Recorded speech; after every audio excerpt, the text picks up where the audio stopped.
Hello, I'm Krista Cupp, and you're watching the NRA-ILA Grassroots News Minute for Friday, March 30th. For the second time in as many weeks, the National Right to Carry Reciprocity bill has been introduced in the U.S. Senate. On March 20th, U.S. Senator John Thune introduced Senate Bill 2213, the Respecting States' Rights and Concealed Carry Reciprocity Act. NRA strongly supports this measure.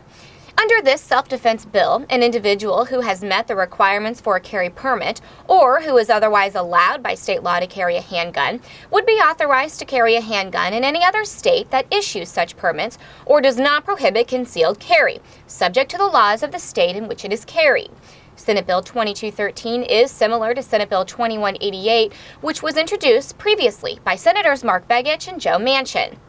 Senate Bill 2188 is the companion legislation to H.R. 822, which passed the U.S. House of Representatives on November 16, 2011, by a majority bipartisan vote of 272 to 154. NRA strongly supports H.R. 822, Senate Bill 2188, and Senate Bill 2213. Again, none of these bills would affect existing state laws. State laws governing where concealed firearms may be carried would apply within each state's borders. So please, be sure to contact your U.S. senators today and urge them to co-sponsor both Senate Bill 2213 and Senate Bill 2188.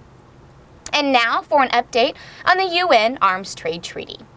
During the recently held preparatory committee meeting, Mexico pretended, as it often does, that it is the country least responsible for its chronic problems, calling for an international gun registry, presumably on the absurd belief that Mexican drug cartels will be first in line to provide corrupt Mexican police officers with the make, model, and serial number of the machine guns that the same police officers sold to them only a week before. NRA has tracked the program in the Arms Trade Treaty process since their inceptions, with NRA's Institute for Legislative Action even becoming an NGO to give it greater ability to monitor the progress and direction of these insidious efforts to destroy our nationally recognized and protected right.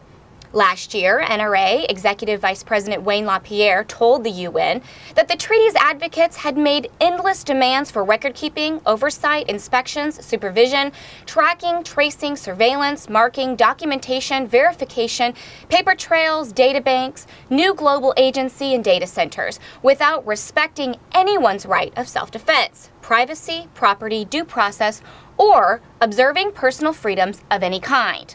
Civilian firearms, LaPierre said, must not be part of any treaty. On this, there can be no compromise. American gun owners will never surrender their Second Amendment freedom. Another meeting will be held in July in New York City with the purpose of drafting the treaty's language. And with this position of the Obama administration on the subject unclear, U.S. Senator Jerry Moran has introduced legislation to prevent any arms treaty from infringing the right to keep and bear arms in this country.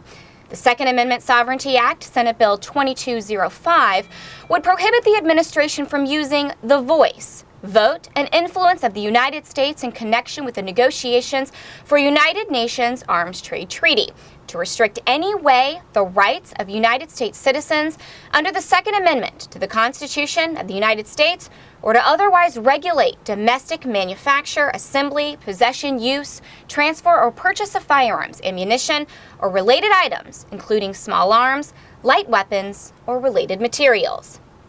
Please contact your U.S. senators and urge them to support Senate Bill 2205. You can find contact information for your U.S. senators by using the Write Your Representative tool at www.nraila.org. You can also contact your senators by phone at 202-224-3121.